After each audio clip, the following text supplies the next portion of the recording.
Então, abrir as nossas Bíblias, no primeiro livro dos Reis, capítulo 12, versículo de 25 a 33, a minha versão, Paulo, não sei se você vai ter aí, a nova versão transformadora. É uma versão aí, estou de Bíblia nova hoje, né, irmão? Ganhei de presente. Primeiro livro dos Reis, capítulo 12, de 25 a 33, que diz assim: Então Jeroboão fortificou a cidade de Siquém, na região montanhosa de Efraim, e se estabeleceu ali. Mais tarde fortificou Peniel. Jeroboão pensou: se eu não tiver cuidado, o reino voltará à dinastia de Davi. Quando o povo for a Jerusalém para oferecer sacrifícios no templo do Senhor, voltará a ser leal a Roboão, rei de Judá. Eles me matarão e proclamarão rei deles. Então, seguindo a recomendação de seus conselheiros, o rei fez 2 bezerros de ouro. Disse ao povo: é complicado demais ir a Jerusalém para adorar. Veja, Israel, esses são os deuses que tiraram vocês do Egito. Colocou um dos bezerros em Betel e o outro em Dan, nos 2 extremos de seu reino. Isso se tornou um grande pecado, pois o povo viajava até Dan, ao norte, para adorar o ídolo que ficava ali. Jeroboão também construiu santuários idólatras e designou para serem sacerdotes homens do povo, que não eram da tribo sacerdotal de Levi. Instituiu uma festa religiosa em Betel, no 15º dia do 8º mês, uma imitação da festa celebrada todos os anos em Judá. Ali em Betel, Jeroboão ofereceu sacrifício aos bezerros que havia feito e designou sacerdote para os santuários idólatras que havia construído. No 15º dia do 8º mês, data que ele mesmo tinha definido, ofereceu sacrifícios no altar em Betel. Instituiu deste modo uma festa religiosa para Israel e subiu ao altar para queimar incenso. Que Deus abençoe a leitura da sua palavra em nossos corações. Bom, irmãos, o tema da nossa meditação dessa noite é o culto de Jeroboão.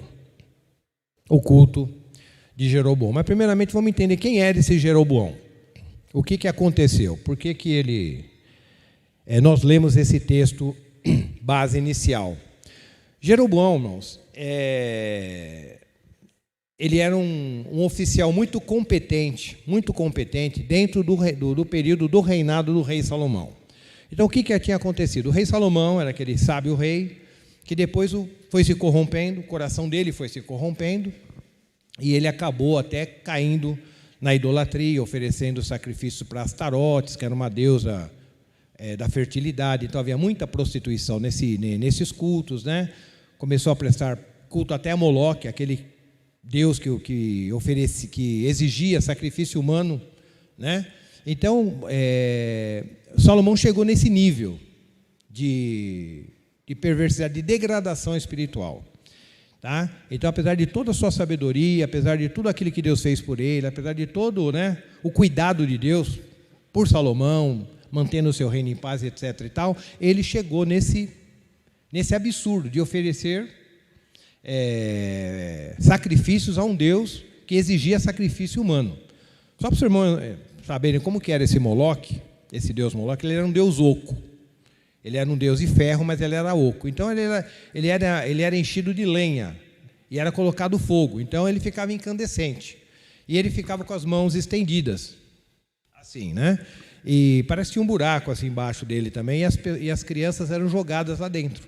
Ou, não sei se só crianças ou se também adultos, mas eram lançados dentro daquele deus para que aplacasse a ira, para ganhar alguma guerra, ou se alguma coisa não tivesse muito bem, a natureza, então, não tivesse cooperando, então era feito esse sacrifício a esse Deus. Então, era uma abominação, E por causa do relacionamento de Salomão com as outras nações, e os seus casamentos com princesas de outros povos. Então, quando a princesa vinha para Jerusalém, então ela trazia toda a sua cultura. Então, toda a cultura vinha junto, a sua idolatria. Então, ele começou a fazer templo para isso, templo para aquilo. Então, Jerusalém perdeu todo aquele sentido de uma cidade do único Deus. Então, havia Deus de tudo quanto era jeito e culto de todo quanto era maneira. E isso foi o motivo da queda de Salomão. Então, Salomão, por causa dessa corrupção, por ele ter permitido que o seu coração se corrompesse, ele acabou acabou por causa dessa corrupção dele, havendo uma consequência que o reino de Israel acabou se dividindo. O reino acabou se dividindo. Então, o reino unido durou 120 anos, começou com Saul. Saul reinou 40 anos, Davi reinou 40 anos e Salomão reinou 40 anos. Só que por causa da corrupção de Salomão, por ele ter permitido que a idolatria tomasse conta dele, e a palavra diz que foi na sua velhice que isso aconteceu. É importante a gente entender que às vezes porque a gente tem maturidade, né, muita experiência com Deus, a gente acha que está muito seguro, né? Mas a corrupção entrou no coração dele e diz a Bíblia que foi na sua velhice. Na sua maturidade é que ele acabou se corrompendo. E por causa dessa corrupção, nos seus 40 anos de reinado, o reino se dividiu. O reino se dividiu entre reino do norte e reino do sul. O reino do norte com 10 tribos e o reino do sul, Deus, por causa de Davi, preservou ainda 2 tribos. E falou, olha, por causa de Davi, meu servo, eu vou permitir que fique 2 tribos. Na verdade, falou uma tribo só, que é Judá, mas na verdade é Judá e Benjamim, vai ficar por causa da promessa que eu tenho com Davi. Por causa de Davi eu vou manter isso, mas 10 tribos vão ficar divididas. E essas 10 tribos, que não ficaram, no caso, para a dinastia de Davi e de Salomão, ficou para esse homem chamado Jeroboão, ao qual nós lemos. E quem era esse Jeroboão? Jeroboão era um oficial do rei Salomão. Ele era um empregado lá. Ele era um alto oficial, ele cuidava lá dos trabalhos forçados, lá em Efraim. Ele era uma pessoa muito competente, a Bíblia fala, muito inteligente. Um homem, a princípio, muito esforçado. Ele deveria ter um destaque dentro do reino, né? E por causa disso, Deus o escolheu para reinar sobre essas 10 tribos dentro desse período do reino dividido. Então, como é que foi o chamado de Jeroboão? Ele era um homem comum, ele era um empregado, lá um servo de Salomão como qualquer outro, né? Tinha logicamente seu destaque, tinha suas qualidades, mas era um servo, não era de família real, nada disso. Mas Jeroboão, dentro da soberania de Deus, foi escolhido para estar assumindo essas 10 tribos. E como que isso aconteceu?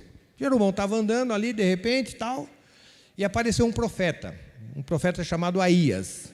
Um profeta chamado Aías, de Siló, e esse Aías estava com uma capa nova, a Bíblia fala, né?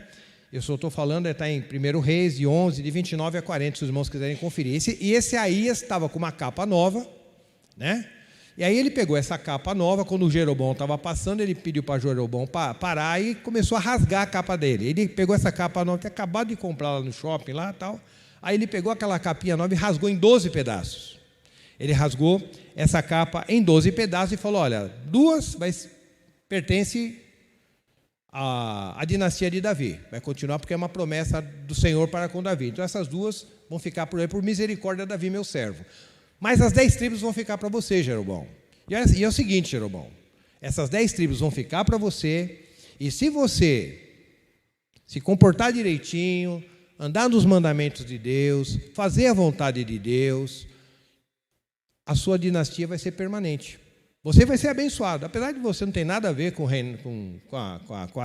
a linhagem monárquica de Davi, mas eu vou te abençoar, se você for obediente a mim. Então foi a promessa que Deus fez a Jeroboão, né? Dentro dessa profecia dada pelo profeta Aías. Aí, como a notícia corre, né? Aí chegou no ouvido de Salomão isso aí, né? Que um profeta tinha profetizado para Jeroboão, e que ele que o reino ia se dividir, ele ia ficar com 10 tribos e provavelmente as 2 tribos iam ficar com Salomão, ou com seus descendentes. Aí Salomão começou a perseguir Jeroboão, e Jeroboão fugiu para o Egito, e ficou lá no Egito. Aí a profecia se cumpriu, né? Salomão morreu, aí o povo chegou até Roboão. Quem é Roboão? Não confunda Roboão com Jeroboão. Roboão é o filho de Salomão, né? Que até então todo o reino era dele, as 12 tribos eram dele. Aí quando Roboão assumiu o reino, aí o povo chegou para Roboão, porque o povo estava meio cansado de Salomão. Salomão era gente boa lá no começo, mas parece que depois ele começou a ficar complicado, né? Ele começou a ficar enrolado. Aí com a idolatria junto, ele começou a judiar do povo, a trabalho forçado. Então ele começou a ficar um rei meio tirano no final da sua vida. E Roboão deve ter pego essa fase do seu pai, né? E o povo chegou para Roboão quando Salomão morreu e falou: ô, Roboão, olha, a gente quer te servir, queremos te servir, mas dá uma aliviada aí que o negócio está meio pesado. O seu pai estava pegando pesado com a gente e tal. E a gente gostaria que você desse uma aliviada, que desse um reino mais tranquilo para a gente, porque a gente está com vontade de te servir. Aí Roboão falou: tá bom, dá um tempinho aí que eu vou ver se vou pensar no caso de vocês aí, no caso do povo, né? Aí ele foi e consultou os conselheiros do rei, né? Aí os conselheiros falaram: realmente, o seu pai estava pegando pesado, então dá uma aliviada para o povo aí, que aí o povo vai te servir com alegria. Aí ele falou: tá bom. Aí ele pediu conselho lá para os conselheiros, né, do rei, que eram os mesmos conselheiros do pai dele. Eles falaram: olha, realmente o povo está falando a verdade, dá uma aliviada aí. Mas aí ele foi consultar os amigos dele de faculdade, um rapazinho que cresceu com eles lá, que jogava bola junto, e falou: o povo está falando que meu pai pegou pesado e que eles querem que eu dê uma aliviada. Aí os caras falaram: não.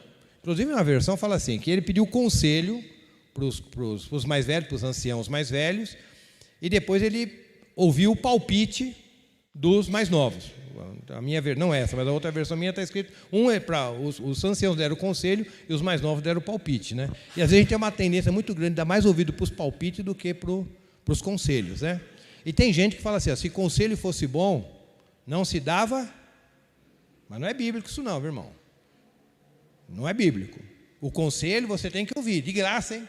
O palpite, sim. O palpite você tem que verificar se você deve ouvir ou não. Mas o conselho, nós devemos ouvir. A Bíblia é cheia de conselhos, né? Filho meu, ouve o conselho do seu pai e não deixe a doutrina da sua mãe. Então, o conselho é para ser ouvido, principalmente um conselho que é direcionado por Deus. Aí os jovens falaram para Roboão assim: Roboão, não pega leve com esse povo, não. Não pega leve, não. Fala para eles assim: se o meu pai bateu em vocês com chicote, eu vou bater com vocês com chicote, mas com pontinha de ferro ainda na ponta do chicote. E a minha chicotada vai doer mais que a mordida de um escorpião.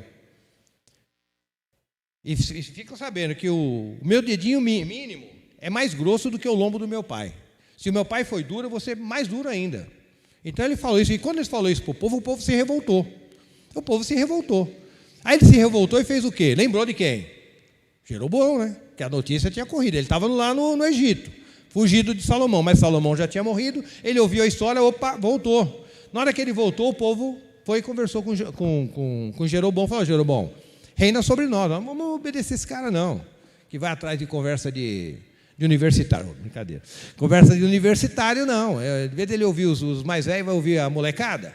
E ele vai judiar da gente mais do que o pai dele já estava judiando. Aí Jeroboão foi lá e assumiu as 10 tribos. Mas como ele assumiu? Houve uma guerra. Então, ia haver uma guerra entre as 2 tribos, que é Judá e Benjamim, contra as 10 tribos. Mas Deus, através de um outro profeta chamado Semaias, falou: olha, não quero que vocês guerreiem, e acabou não tendo uma guerra. Mas só que o reino dividiu. Introdução longa, né, irmão? Mas é importante. Então, irmãos, aí quando houve essa divisão, os irmãos lembram que o profeta Aías tinha falado para Jeroboão: eu estou rasgando a minha capa, 10 pedaços dessa capa, desse pano, é para você, que representa as 10 tribos, e 2 fica lá para Roboão, o filho de Salomão, por causa de Davi. Se você cumprir os mandamentos, andar direitinho, agradar a Deus, você vai ter uma dinastia. Eu vou te abençoar. Eu vou abençoar você, apesar de você não ter nada, você é uma pessoa comum, né? Aí, então, essa promessa para Roboão, só que Roboão não confiou na promessa de Deus, irmão. Aí começa o problema de Roboão. Roboão não confiou na promessa de Deus. O cara não era nada, era um oficial lá, sabe, do baixo clero. Ganhava bem, tudo direitinho, tal, tinha estabilidade, mas era um... Aí o homem vira rei. Mas mesmo assim, falou, não, é pouco, é pouco. Aí, de vez ele ficar com a promessa de Deus e feliz com aquilo que Deus estava dando para ele, que ele na verdade ele não tinha nem direito, que Deus estava abrindo uma concessão, que todo o reino era para ser dentro da dinastia davídica, não tinha nada que... E Deus abriu assim, fez uma concessão ali, mas ele não ficou contente e não confiou na promessa de Deus. O que Deus falou para ele? Olha, fica com as 10 tribos e vai dirigir o meu povo. E vai dirigindo o meu povo. E não caia no erro de Salomão. Não caia no erro de Salomão, porque o reino está dividido por causa da idolatria de Salomão. É por causa disso que eu estou dividido, é por causa disso que eu estou, porque Salomão se deixou corromper. Então não se deixe corromper, que eu vou abençoar toda a sua descendência. Aqueles que vierem depois de você, que continuam obedecendo, eu vou continuar abençoando. Mas Jeroboão não ouviu a Deus e começou a fazer as coisas à sua maneira. E lá no 26, no 12, no 1 Reis 12, 26, diz assim: Jeroboão pensou, se eu não tiver cuidado, o reino voltará à dinastia de Davi. Olha a preocupação dele. Deus falou para ele, olha, eu vou te dar as 10 tribos, me obedece que elas vão ficar para você. Mas quando a gente começa a pensar, não tem problema pensar. O problema é quando você pensa por você sem ser dirigido por Deus, né? Se eu não tiver cuidado, o reino voltará à dinastia de Davi. Quando o povo for a Jerusalém para oferecer sacrifício no templo do Senhor, voltará a ser leal a Roboão, rei de Judá, e eles me matarão e proclamarão o rei deles. Então, qual que era a preocupação de Jeroboão na hora que dividiu o reino? Ele falou, o negócio é o seguinte, toda a parte religiosa acontecia em Jerusalém, lá no templo de Jerusalém. Porque Deus tinha estabelecido que só tinha um lugar para se adorar a Deus, tinha que ser em Jerusalém. A pessoa não podia adorar a Deus em qualquer lugar. Ele só podia adorar a Deus em Jerusalém. Só podia oferecer sacrifício em Jerusalém. Os sacerdotes tinham que estar todos lá em Jerusalém. Tudo tinha que ser feito lá, no templo de Jerusalém. Por isso que às vezes a gente não entende, às vezes algumas expressões do livro de Reis. O rei tal era fiel a Deus, porém os altos ele não destruiu. Não já leu essa passagem? Os altos ele não destruiu. E o povo adorava embaixo de toda árvore frondosa.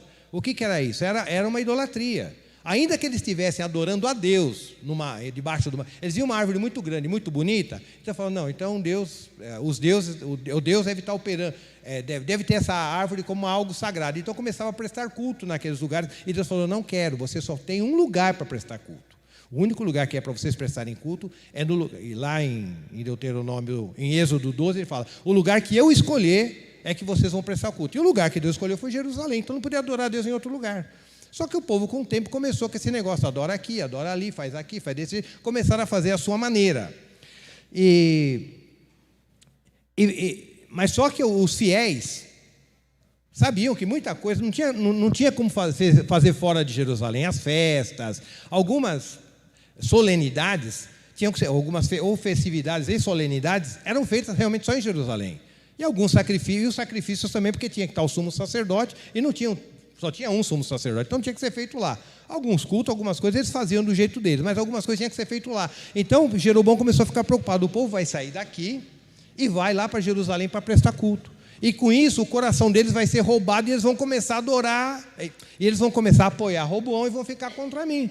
Então, é o seguinte, eu vou resolver esse problema. E como que ele resolveu o problema? Para chegar em Jerusalém, tinha que passar por Betel. Para o povo sair lá de qualquer tribo, ele teria que passar por Betel para chegar em Jerusalém. É tipo uma fronteira. Então ele falou, então eu vou fazer um bezerro de ouro aqui. Eu vou fazer um bezerro de ouro aqui em Betel, e vou fazer um bezerro de ouro no sul, no norte, quer dizer, em Dan, porque talvez ele tivesse medo que o povo saísse de Jerusalém e fosse adorar com em outros países lá. Então eu falei, então eu vou fazer um Deus aqui em Betel, um Deus em Dan, para o povo não ir mais para Jerusalém adorar. Só que Deus não falou para ele fazer isso. Então, aqui Jeroboão já começa a fazer as coisas do seu jeito. Ele já começa a fazer as coisas do seu jeito por causa da dureza do seu coração. E com essa construção dos bezerros de ouro, ele cai o quê? Ele cai no mesmo erro de Salomão. Foi por causa disso que o reino dividiu. E ele caiu no mesmo erro. E não contente, irmãos, Jeroboão, além de fazer esses 2 bezerros de ouro, ele fez os 2 bezerros e falava, olha, esses deuses aí é que tirou vocês da terra do Egito, viu? É esses deuses aí que tirou vocês da terra do Egito, é esses deuses aí, esses 2 bezerros aí que abençoa vocês, é tudo. Se chove, se está chovendo, se está fazendo sol, é por causa desses bezerros, viu? Não é? Então, o Deus de vocês agora é esses bezerros. Então, a gente fica olhando assim, até eu estava pensando, mas como é que o povo podia entrar numa dessa, né? De repente, troca Deus por um bezerro de ouro, né? Porque o ambiente, irmão, já estava preparado para isso. O próprio Salomão já tinha preparado o ambiente para isso. Porque quando começou a fazer Deus para isso, adora aqui, adora embaixo de árvore, uma pessoa lá faz um altar não sei aonde. Então o povo começou a ficar com o coração misturado. Então a pureza, aquela adoração pura, acabou ficando misturada com outras coisas. Então, aí Jeroboão joga uma dessa no meio, não, tá certo, é tudo em nome de Deus mesmo, né? Vamos fazer, né? Vamos fazer, né, esse negócio? Está falando de Jesus, então tá bom, né? Então, não avalia nada. O cara ouviu um monte de coisa, ouviu Jesus no meio. Não, então, deve estar certo. Falou Jesus no meio de tudo isso daí, né? Então, a pessoa começa a não filtrar mais. Ela não começa a ficar mais crítica com as coisas. Então, ela começa a engolir qualquer coisa. Então, esse é o perigo. Por que foi tão fácil Jeroboão estabelecer esses dois bezerros, um em cada ponta das 10 tribos, e o povo engolir? Porque no coração, irmão, já tinha mistura. Sabe aquela coisa de mistura no coração? Então a pessoa já come, parece, né? Está parecendo. Mas está falando, tem tudo a ver, né? Mas você vai ver que não tem nada a ver. Não tem nada a ver. E o povo começou a entrar nesse caminho errado. E é aquela questão, as mães aqui sabem bem, né? Sobre isso que eu vou falar, né? Hoje mesmo eu comi peixe hoje. E não tem nenhum problema comer peixe, tem, irmãos? Mas se o peixe tem espinho, você tem que comer com? O peixe com espinho, você tem que comer com? E se for uma criança? A mãe fica em cima ali, né? Tirando e tal, e ainda verifica. Então, às vezes, a gente, com a verdade da palavra de Deus, tem que ser assim. Porque, às vezes, junto com o peixe, o cara está falando de Jesus, está fazendo isso, está lendo, abre a Bíblia, lê a Bíblia, mas precisa ver se no meio desse peixe não tem espinho. Então, a gente tem que saber filtrar, né? E para a gente filtrar, o nosso coração, irmão, não tem que ter mistura. Se a gente tiver muito altar no coração, então a gente normalmente entra por esse caminho e acaba não discernindo uma coisa da outra. Além dos 2 bezerros, Jeroboão, como ele estava fazendo as coisas do seu jeito, ele fez uma outra coisa. Ele, lá no 31, ele fala assim: Jeroboão também construiu santuários idólatras e designou, Jeroboão também construiu santuários idólatras e designou para serem sacerdotes homens do povo, que não eram da tribo sacerdotal de Levi. Além dele colocar bezerro em 2 pontos, ele começou a estabelecer os ministros. Os ministros que ele colocou era pessoa do povo, pessoa comum. Então ele olhava para o camarada assim, você tem cara de pastor, né? Então eu vou contratar você. Não sabia se a pessoa tinha sido chamado, se tinha sido levado. Não, isso não é importante, não. O importante é você ter o jeitão. Você tem que ter o jeitão. Agora, você tem conteúdo, se você sabe o que você está fazendo, porque os caras sabiam, não, tem que ser da tribo de Levi. Eu não manjo nada de negócio de sacrifício, não, mas pode deixar que a gente dá um jeito aqui. Pode deixar que a gente dá um jeito. E tem muito isso no nosso meio hoje, irmãos. Isso tem muito, então a gente tem que vigiar.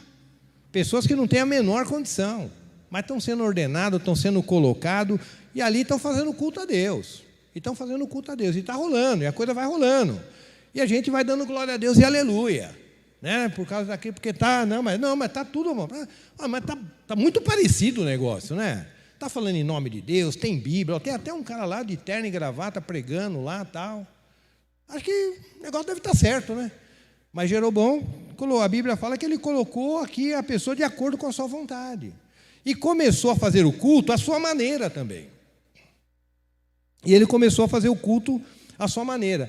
Então era um culto muito parecido. Então, se tinha uma festa lá em Jerusalém, que era uma festa estabelecida por Deus, lá as festas de Levítico, ele fazia uma festa parecida lá. Tinha uma Páscoa lá, ele fazia uma Páscoa aqui, mas todas essas festas só podiam ser feitas lá. Ela não podia ser feita em qualquer lugar. Mas ele começou a fazer do jeito dele, com os ministros dele, com o Deus dele, tudo dele. Por quê? Porque, na verdade, Jeroboão, ele queria ser o centro de tudo aquilo ali. Ele não queria perder o povo. Ele não queria perder. Então, para ele não perder o povo, ele tinha que fazer as coisas da sua maneira. Paulo orientou os irmãos lá em Mileto, em Atos 20. Ele orientou os irmãos lá em Mileto. Falou, olha, vai levantar homens no meio de vocês, que são lobos vorazes. Eles não vão poupar o rebanho. Olha, não é vai vir gente de fora para o meio de vocês. Homens do meio de vós vão se levantar. São lobos vorazes que não vão poupar o rebanho, e o objetivo deles, sabe qual é? É levar discípulos após si. Eles não estão preocupados em levar os discípulos para Deus. Eles estão querendo trazer os discípulos para si. E Jeroboão não estava preocupado que aquele povo cultuasse a Deus, porque ele sabia, o lugar da adoração é lá. Tanto que ele é esperto, ele era muito inteligente, porque a Bíblia chama ele de uma pessoa muito inteligente. Então ele falou, o lugar de adorar é lá.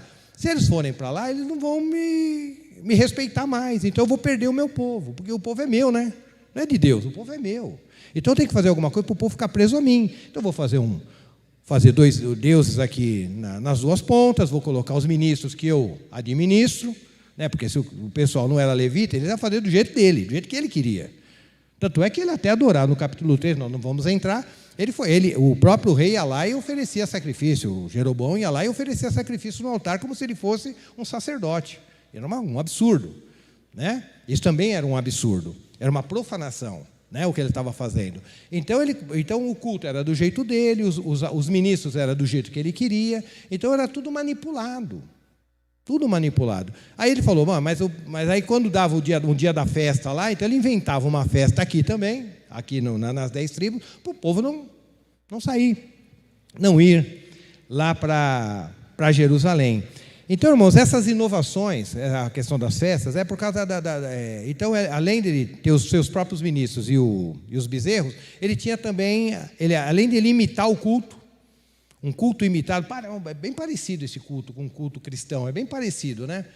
Parece que alguma coisa não bate, mas é bem parecidinho. Além da imitação que ele fazia, ele também inovava.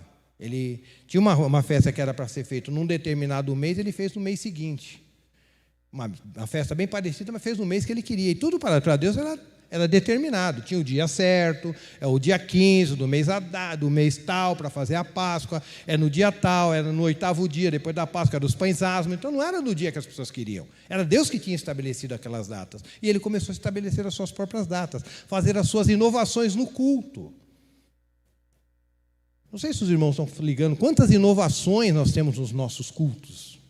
Quando eu falo nossos cultos, não estou falando do culto da Igreja Batista de Itaberá, estou falando da Igreja do Senhor, aqui no Brasil, que a gente conhece melhor. Vamos nem sair fora daqui. Quantas inovações estão entrando, irmãos? Quantas coisas que não tem nada a ver com culto. Mas está lá. Em nome de Deus está valendo. Em nome de Deus está valendo. Mas é invenção. Algumas coisas são muito parecidas com culto. E outras coisas são invenção mesmo, são inserção. Coisa que o cara inventa lá da cabeça. Acordou de manhã e falou, vou fazer isso na igreja, vou ver se dá certo. E culto, irmãos? Culto, segundo o Novo Testamento, é palavra, pregação da palavra, exposição da palavra, oração e louvor. E tudo muito equilibrado, hein? Porque tem um que só canta, outro só ora, outro só prega. Não, tem uma proporção nisso aí. Então a gente também tem que tomar cuidado com esse equilíbrio, não exagerar muito numa coisa e em outra. Então a Bíblia nos dá todo esse direcionamento para esse equilíbrio. E passou disso, irmão, começa a tomar cuidado. não é pregação, não é oração, não é louvor ao Senhor, né? Porque o louvor também tem que ser ao Senhor, louvor também, né, irmão? Louvor também é um problema sério. O cara canta cada coisa aí, que canta para tudo, menos para Jesus, né? Mas umas letras que você não sabe se ele está fazendo uma declaração de amor para namorado ou para o namorado, ou se ele está dando uma declaração de amor para Deus. Então, se você tem que prestar bastante atenção para quem que ele está fazendo aquela declaração de amor. Senhor Jesus, entra no meu quarto. Acho que foi até o irmão que falou aqui, né? Entra no meu quarto. Você não sabe para quem que ele está realmente está fazendo aquela declaração de amor, aquele louvor, né?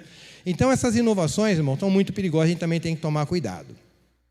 Mas mesmo ali, vamos lá em segundo Crônicas, mesmo ali, com toda essa confusão de Jeroboão, porque tinha Judá, estava o templo, tinha o sacerdote, tinha tudo bem, mas nas 10 tribos que Jeroboão estava como responsável, tinha a levita também, porque os levitas eles não ficavam só em Jerusalém, eles ficavam em todas as tribos, né?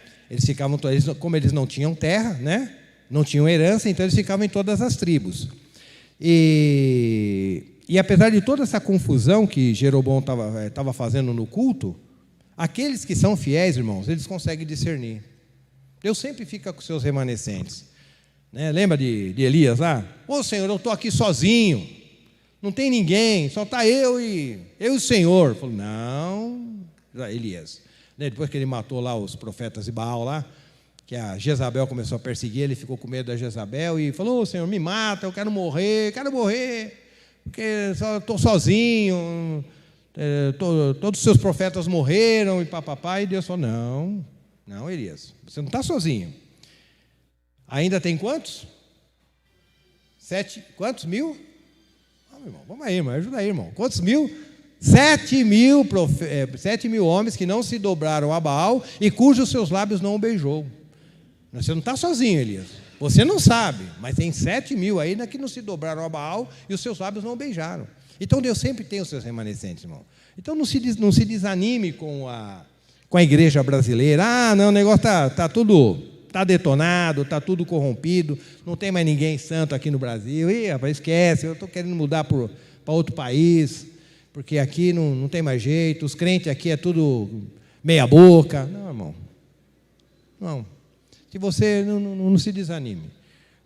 Que Deus sempre preserva aqueles que são fiéis a Ele e que o amam de todo o coração. Você pode não estar vendo, que nem Elias, não estava vendo, mas tem. Ele não fica sem testemunha. Ele não fica sem testemunha. Ele não fica sem aqueles que não se dobram a Baal e cujos lábios não o beijam. E lá em 2 Crônicas 11:16, dentro daquelas 10 tribos existiam levitas. E existiam pessoas fiéis que não aceitaram o culto de Jeroboão, que não aceitaram aquelas imposições, aquela imitação de Jeroboão. Olha o que é que está dizendo lá. A versão está igual a minha? Está igual a minha, Paulo? Tá? Amém. Obrigado. É que eu não acabei nem olhando. De todas as tribos, 11:16 de 2 Crônicas, de todas as tribos de Israel, aqueles que desejavam, o que, irmãos? Então, existe uma adoração ao Senhor e existe uma adoração sincera ao Senhor. Os irmãos sabem o que é sincero? Vou abrir um parênteses aqui. Você sabe o que é sincero? Então, vou explicar de onde vem essa palavra. Eu já falei uma vez aqui, mas eu lembro que no dia que eu falei, não sei o que aconteceu na rua, passou um carro de polícia, eu assustei, todo mundo assustou, eu acabei, não sei se eu expliquei direito. Mas sincero, irmãos, é uma palavra que vem das pessoas que fabricavam vasos. Alguns irmãos já até sabem, que fabricavam vasos. Então o cara fabricava um vaso, Milene, fabricava um vaso bonito, lindo, maravilhoso, só que quebrava, rachava o vaso. Ele dava aquela rachadinha no vaso. Aí o cara falou, vou estragar todo o vaso, e agora, né? O que eu vou fazer? Então o que ele fazia? Como ele estava fazendo o vaso rachou, ele pintava, aqui ia ter que pintar mesmo, pintava o vaso, dava aquele tapinha tal no vaso, passava aquela cera e ninguém ia saber que aquele vaso estava rachado. Qualquer coisinha ele ia quebrar, né? E ele até podia vender mais barato aquele vaso, porque aquele vaso estava com a cera, né? Estava com a cera para cobrir a rachadura. Então, quando as pessoas iam comprar o vaso, eles perguntavam se era com cera ou sem cera. Com cera significa que ele estava rachado. A pessoa podia até comprar, não, eu sei que ele está rachado, mas eu vou tomar cuidado e pago mais barato. Ou se era sem cera. Mas tinha gente que falava que estava sem cera e, na verdade, o vaso estava rachado. Então, era uma coisa falsa. Então, o sincero vem daí. Se a coisa realmente ela tá íntegra ou ela está machucada e está frágil, mais frágil do que já é. Então, a adoração ali, o povo estava... existiam aqueles que desejavam sinceramente adorar o Senhor, o Deus de Israel. E acompanhavam os levitas. Lembra que os levitas não ficavam só em Jerusalém, eles ficavam em todas as tribos. Acompanhavam os levitas até Jerusalém, onde podiam oferecer sacrifícios ao Senhor. Mas eles não podiam oferecer sacrifício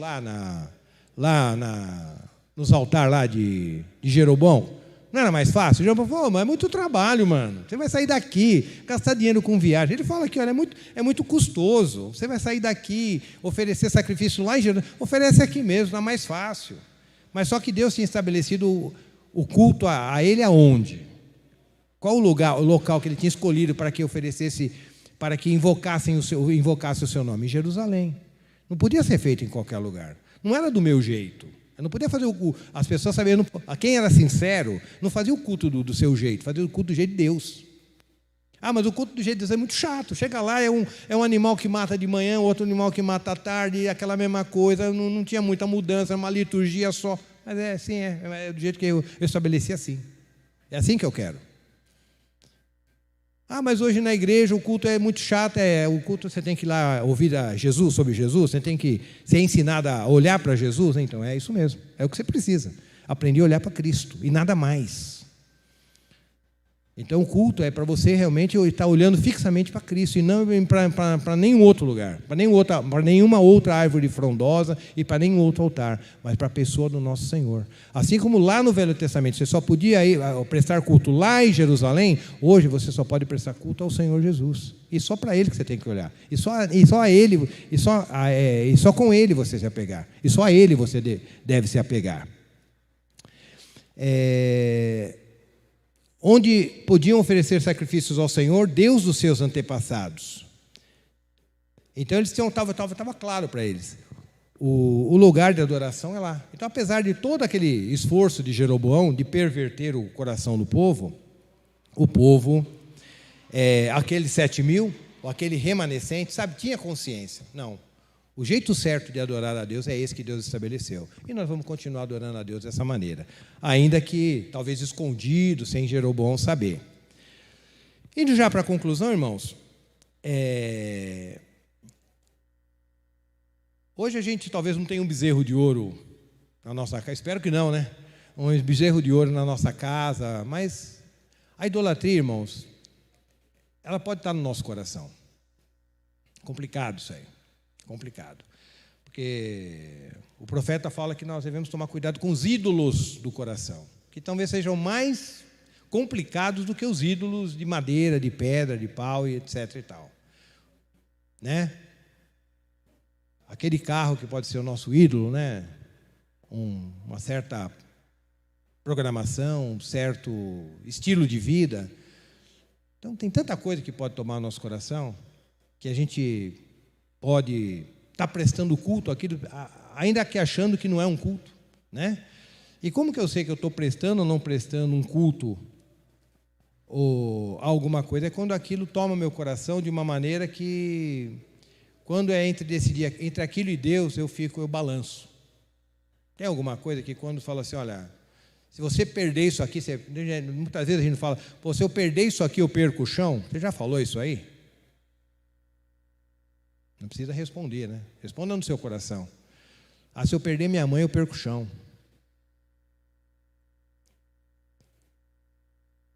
Isso é idolatria, irmãos. Se eu perder meu filho, eu perco o chão. É lógico que é uma dor. Se eu perder minha mãe, é uma dor. Se eu perder meu filho, é uma dor. Mas eu tenho o Senhor, né? Eu tenho o Senhor. Aquele que amar o pai e a mãe mais do que a mim não é digno de mim. Olha que palavra doce, né? De Jesus, né? Amar o pai e a mãe mais do que a mim não é digno de mim. Porque se você amar o pai e a mãe mais do que a Deus, uma hora que você tiver de decidir entre a sua mãe e Deus, você vai decidir pela sua mãe, pelo seu filho, pelo seu trabalho, pelo seu carro, pela sua faculdade, seja lá pelo que for. Tudo coisa legítima. Tudo coisas legítimas. Não tem nada de errado em você ter faculdade, você ter pai, amar seu pai, amar sua mãe, ter um bom carro. Nem problema ter um bom emprego, ganhar bem. Tudo certo. O problema é quando essas coisas começam a se colocar entre você e Deus. Ou isso ou qualquer coisa, começa a se colocar entre você e Deus. Quando você não consegue se ver vivendo sem determinada coisa. Ah, sem isso eu não consigo viver. Sem esse apartamento eu não consigo viver. Sem esse marido eu não consigo viver. Sem essa mulher eu não consigo viver. Cuidado. Isso pode ser uma idolatria. Isso pode ser um ídolo. E a idolatria, irmãos, lá em Jeroboão, além dela corromper o culto, ela tirava a realidade do culto. O que eu quero dizer? Aparentemente, um culto é sempre igual ao outro, irmãos. O que diferencia o culto? Qual que é a essência de um culto? É a presença do nosso Senhor Jesus. Ele é que dá realidade ao culto. Então não é quem está pregando aqui, é Cristo. É Cristo. Onde estiver 2 ou 3 reunidos em meu nome, é a pessoa de Jesus Cristo que vai dar sentido, palavra que eu queria, que vai dar sentido ao culto. Não vai dar só sentido ao culto, dá sentido a todas as coisas, inclusive a sua vida. É Cristo que vai dar sentido. Então, e muitas vezes o culto pode até ser um culto que você olha, isso é um culto bíblico. Mas se Cristo não for a essência daquele culto, a razão de ser, o fundamento daquele culto, é um culto sem realidade. Então, aquele culto, um culto muito bíblico, pode até se tornar um ídolo também. Nossa, aqui a nossa igreja prega a palavra de Deus. O cara vai ouvir assim, pô, eu estou na igreja de Éfeso, uma igreja que prega a palavra, os caras aqui são bons, o pessoal aqui é espiritual, o pessoal evangeliza, o pessoal aqui é contra a heresia. Que igreja, hein? Mas só que eu tenho contra ti que deixasses o teu primeiro amor. Porque o culto se tornou mais importante do que o Senhor do culto, né? Então, um culto bíblico pode até se tornar um ídolo. Então, a gente tem que tomar cuidado até com isso.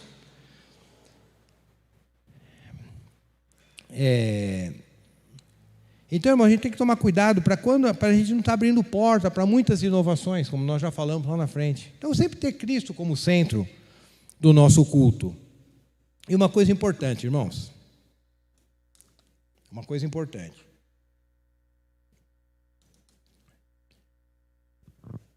O culto, ele afeta o culto afeta a sua vida. O culto afeta a sua vida, hein? Para o bem e para o mal. Então não leva o culto a Deus, isso que nós estamos fazendo aqui agora, essa reunião, como qualquer coisa. Tanto é que lá o escritor de Hebreus 10, 25, bateu aí? Não deixemos de congregar como é costume de alguns. E eles perseveravam na doutrina dos apóstolos, na comunhão, no partir do pão e nas orações. Então, reunir-se em nome de Senhor Jesus é muito importante, irmãos. Isso eu falo para os irmãos que estão aqui e para os irmãos que estão em casa. Estar reunido como igreja é importante. Isso muda a minha vida, para o bem ou para o mal. Para o mal, porque se for um culto que é um culto de Jeroboão, você vai estar indo lá, sua vida pode se enrolar, pode se complicar. Mas se for um culto ao Senhor, isso afeta a sua vida, irmãos. Então a gente não pode desprezar o culto, como se o culto fosse qualquer coisa. Não é qualquer coisa. Foi uma coisa estabelecida por Deus para a nossa edificação. Isso eu não estou falando de religiosidade e nem de paranoia. Se eu faltar no culto, eu ia na casa não sei de quem, visitar uma pessoa doente, eu não vou porque eu tenho que... Não é isso. Não estou falando de paranoia. Eu estou falando de você entender a importância da coisa. Porque hoje o culto é levado assim meio de qualquer jeito. Se der eu vou, se não der é opcional. Eu acho que eu vou pensar, vou ver se não tem nada mais importante para fazer. Tanto é que o número de pessoas que não frequentam a igreja hoje é muito grande. Porque muitas pessoas estão deixando de frequentar a igreja. Tem dois lados esse problema aí. Tem o lado que muita igreja tem culto de Jeroboão mesmo, que não dá para aguentar, que a igreja precisa ser corrigida. E tem muitas pessoas que estão se acomodadas, se escondendo atrás disso também para não frequentar o culto. Mas independente de uma coisa ou de outra, a ordem de Deus é: congregue. Ah, está tendo problema? Congregue. Não deixe de congregar, como é costume de alguns, ou mau costume de alguns. O congregar é uma coisa importante, porque o culto vai afetar seu viver, vai afetar a sua vida, para o bem ou para o mal. Se a palavra, a pregação não está te edificando, vamos ver, vamos resolver isso aí, mas não deixe de congregar. Mesmo que você tenha que mudar de lugar de congregar, mas vai ter que continuar congregando. E para aqueles que acham, não, eu indo, quando eu vou na igreja eu fico pior, não, está errado. Está errado. A Bíblia nos manda congregar. E que nós vigiemos, irmãos. Vigiemos de todo o nosso coração, para que nós fujamos desse culto de Jeroboão e possamos prestar sempre um culto sincero de adoração ao Senhor. Amém, irmãos? Que Deus nos abençoe. Vamos chamar o grupo de louvor. Vamos ficar em pé e vamos cantar a última canção. Amém?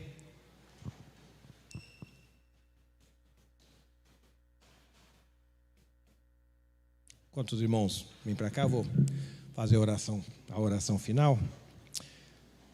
Sim, Pai, nós te damos graças por mais essa oportunidade que o Senhor nos dá. Ó Deus, que a Tua palavra possa ter falado aos nossos corações. Conhecemos as nossas limitações, ó Pai, conheço a minha limitação, mas eu também conheço, Senhor, o Teu poder. Então, ó Deus, eu sei que o Seu poder se aperfeiçoa na nossa fraqueza mesmo, Pai. Deus, que o Senhor possa ter trabalhado no coração de cada um, aqueles que precisaram ser confortados, que tenham sido, aqueles que tenham sido corrigidos, que tenham sido, e aqueles que precisaram ser ensinados, que tenham sido ensinados, Pai. Muito obrigado, Deus, por mais esse culto aqui, porque eu sei que isso afeta o nosso viver. Eu sei que o culto foi estabelecido por Ti. Esse estar reunido aqui, ó Pai, é uma coisa que é o Senhor que estabeleceu. Não é invenção da nossa cabeça, ó Pai, mas foi um projeto do Senhor. Que nós não possamos menosprezar o reunir-se no Seu nome. E quando nos reunirmos, ó Pai, não possamos fazer um culto de Jeroboão, mas um culto sincero ao Senhor. Pois é em nome de Jesus que nós oramos e agradecemos.